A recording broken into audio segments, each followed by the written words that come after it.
Hello সবাইকে, শুভ পৌষ সংক্রান্তি। আর দেখো, আজকে আমাদের বাড়িতে সব নিরামিষ রান্না হবে, তো সেই কারণে তোমাদের দাদাভাই অনেক সবজি নিয়ে এসেছে। তার মধ্যে ফুলকপি হবে আজকে, আর হবে শীষ পালং। আর তোমাদের বাড়িতে কাদের কাদের আজকে পিঠে পায়েস হচ্ছে আমাকে কিন্তু জানিও। আর আমাদের বাড়িতেও হবে। আর দেখো, তার জন্য সমস্ত কিছু গুছিয়ে নিয়েছি, রান্নাটা সেরে আবার মেয়েকে আনতে যেতে হবে। আর দেখো, সবজিটা আমি কষিয়ে নিচ্ছি, তারপরে এদিকে পালংটা দিয়ে দেবো।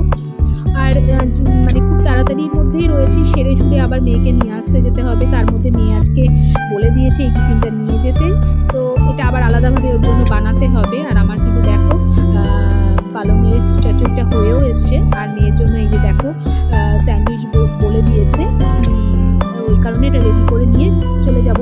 তো স্নান সেরে নিয়েছি, তার মধ্যে এবার মেয়ের টিফিনটাও গুছিয়ে নেব। তো আমাদের কিন্তু সবজি